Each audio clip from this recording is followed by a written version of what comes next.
Hey guys, good morning, welcome back our new blog. कैसे हैं आप सब? आई होप आप सब बहुत अच्छे होंगे और मैं भी अच्छी हूँ। आज की सुबह हो गई और सुबह काफी अच्छी रही। उम्मीद करती हूँ कि आपकी हर सुबह बहुत अच्छे से हो और आप साकुशल अपने परिवार के साथ रह रहे हो। साथ में आप अपनी पढ़ाई भी बहुत अच्छे से कर रहे होंगे क्योंकि टारगेट बड़े बड़े हैं पर अचीवमेंट अभी फिलहाल कुछ भी नहीं है। तो उम्मीद कर सकते हैं कि हम तैयारी करते रहेंगे और बाद में हमारे पास भी बहुत अच्छे से अचीवमेंट आ जाएंगे क्योंकि हम मेहनत करेंगे तो वो कहाँ जाएंगे, उनको हमारे पास आना ही होगा।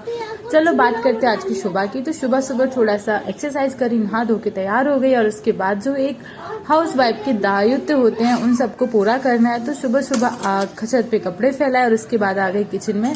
तो यहाँ पे हमने दाल रख दी है। ऐसे कौन कौन बनाता है दाल, आप बताना जरूर क्योंकि मैं थोड़े अलग तरीके से बनाती हूँ। मैंने यहाँ पे दाल रखी और उसमें हल्दी, मिर्ची, धनिया और खटास जो डालनी होती है वो नमक सब डाल के फिर रख देती हूँ मैं गैस पे और उसके बाद फिर मैं उसमें डालती हूँ।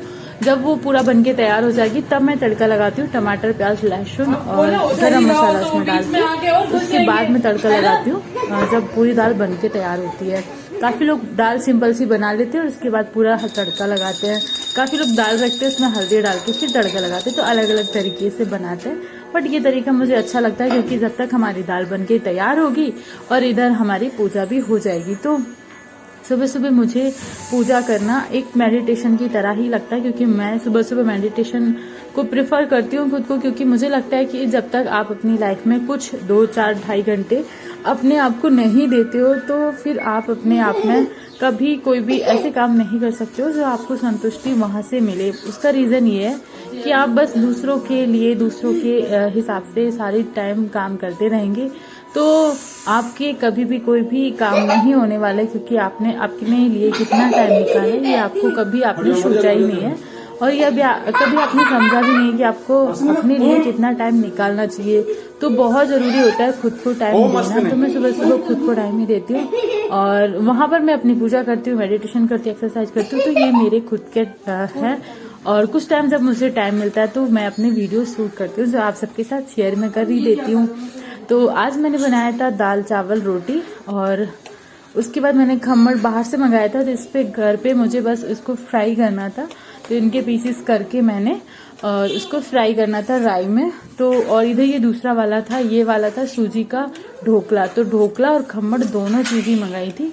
दोनों अलग अलग टेस्ट होता है, फ्लेवर भी बहुत अलग है इनका और कलर भी बहुत अलग है। मैं फ्लेवर टेस्ट तो एक ही बात होती है बट मैं कलर की बात कर रही थी।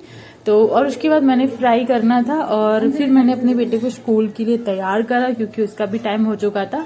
तो मैंने फटाफट उसके लिए स्कूल की ड्रेस तैयार करके और उसको स्कूल भी भेजा, खाना वगैरह उसका पैक करके स्कूल भेजा। और अभी मुझे फ्राई भी करना था ढोकला और खमण दोनों क्योंकि टाइम नहीं था, क्योंकि अगर मैं जब तक फ्राई करती तो ये स्कूल के लिए लेट हो जाता।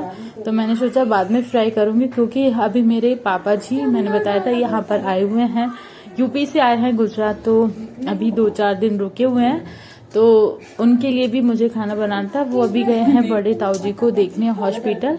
मैं नहीं जा पाई हॉस्पिटल, 3-4 दिन से ज्यादा हो गया, लगभग मैं 4 दिन हो गए, मतलब 12 तारीख के समथिंग मैं नहीं गई। आज 16 दिसंबर हो गया, मैं 12 दिसंबर से उनको देखने नहीं जा पाई। तो फिलहाल वो ठीक है पर हॉस्पिटल में एडमिट रहेंगे, एडिट बोल रही हूँ आज पता नहीं क्या हो रहा है, मैं कुछ भी लफ्ज निकालती हूँ और कुछ निकल रहे हैं। तो जब तक वो एडमिट रहेंगे तब तक मैं भी जाती रहूंगी बार बार। तो मैंने अपने लिए दाल चावल बना के खा लिए। तो यहाँ पे मैंने अपने पापा के लिए मेथी आलू की सब्जी बना दी क्योंकि उनको दाल इतनी ज़्यादा पसंद नहीं है और वो खा के उनको हजम भी अच्छे से नहीं होती। इस वजह से यहाँ पे मेरा ढोकला फ्राई हो चुका था। अब बारीकी खम्मड़ को फ्राई करना। तो मैंने इसको भी फटाफट बस काट के तो पहले ही रख लिया था, इसको भी फ्राई कर लिया। और यहाँ पे मेरे पापा जी आ गए थे तो मैंने इनको खाना लगा दिया था। यहाँ पे मैं उनको खम्मड़, सब्जी, दाल वगैरह, चावल वगैरह सब कुछ मैंने परोस दिया। तो पापा जी ने खाना खाया और उसके बाद मैं यहाँ पर हो गई एकदम फ्री।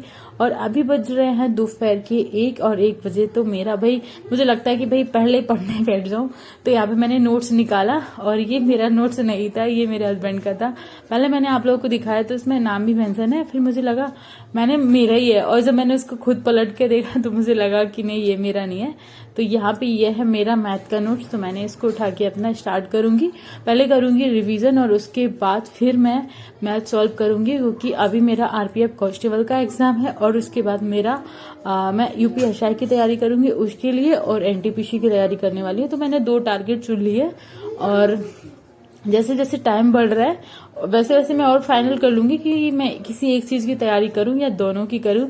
एसएससी की भी करूंगी, एसएससी मतलब एनटीपीसी, एसएससी मतलब सारी चीजें एक तरीके से देखा जाए एक जैसी ही हैं।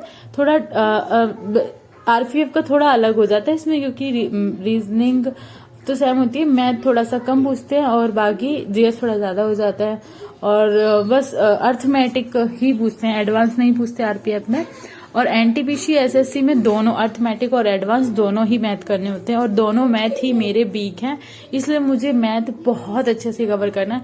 जो मेरे पुराने नोट्स हैं उनको मैं अभी इसलिए रिवाइज कर रही हूँ क्योंकि अभी फिलहाल मैं आरपीएफ के लिए प्रेफर रहूं, और उसके बाद मैं सोच रही हूँ कि एक कोई पेड क्लास लूं और उसके बाद प्रॉपर तरीके से या तो यूपीएसआई या फिर एनटीपीसी मतलब किसी एक का ही क्लास लूंगी और उसी की तैयारी करूंगी, क्योंकि दोनों नाव में अगर हम पैर रखेंगे तो वो हमारे लिए बिल्कुल भी अच्छा नहीं होगा।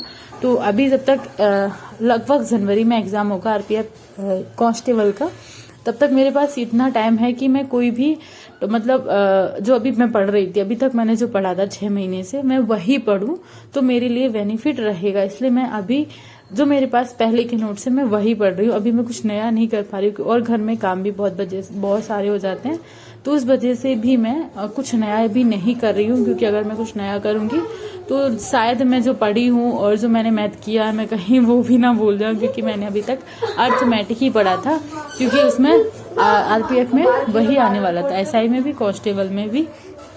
तो एसआई का तो एग्जाम आप सबको तो बता ही चुकी हूँ कि मैं नहीं देने जा पाई, लेकिन कांस्टेबल का मैं 100% देने जाऊंगी। और मेरी एक फ्रेंड भी है, वो भी उसने कांस्टेबल का भरा था, उसने एसआई का फॉर्म अप्लाई ही नहीं करा था, तो उसका भी अभी एसआई का तो हुआ ही नहीं, बट कांस्टेबल का होगा, तो उसका भी क्या रहेगा वो भी मैं शेयर करूंगी। कल मुझे वो अचानक से मिल भी गई थी, जब मैं गई थी ना भागवत में, तो वहां पर वो मुझे मिल गई थी। मैंने उससे पूछा भी कि मतलब कैसे क्या चल रहा है, एसआई का एग्जाम देने गई कि नहीं, तब उसने मुझे बताया कि नहीं मेरा नहीं हुआ, क्योंकि मैं देने ही नहीं गई एग्जाम, और मैंने फॉर्म ही नहीं भरा था, तो देने कहाँ से जाती। फिर मैंने अपना भी बताया कि मैं एग्जाम देने नहीं जा पाई, तो मुझे बहुत कुछ बोल रही थी कि क्यों नहीं गई, कम से कम तुझे एग्जाम देने तो जाना होता। फिर मैंने उसको बोला कि चल ठीक है, जो भी है शायद मेरी किस्मत में वो नहीं था और कुछ होगा, इस वजह से शायद मतलब सारी चीजें हुई। और ऐसा होता है कि जो काम होने वाला हो या नहीं होने वाला हो, उससे पहले ही सारी मतलब प्रकृति ही बदल जाती है, सारी चीजें उसी डायरेक्शन में होती है जो आपके लिए बनी हुई है, उस डायरेक्शन से अलग हो जाती है जो आपके लिए है ही नहीं, मतलब जो आपके हित में या फिर आपके लिए, वहीं पर आपका रास्ता खुलता है, और जहाँ पर आपका है ही नहीं तो वहाँ रास्ता ही नहीं बनता, तो मतलब वो रास्ता ही बंद हो जाता है। ऐसा ही मेरे साथ हुआ। मिलते हैं चलो कल न्यू वीडियो के साथ।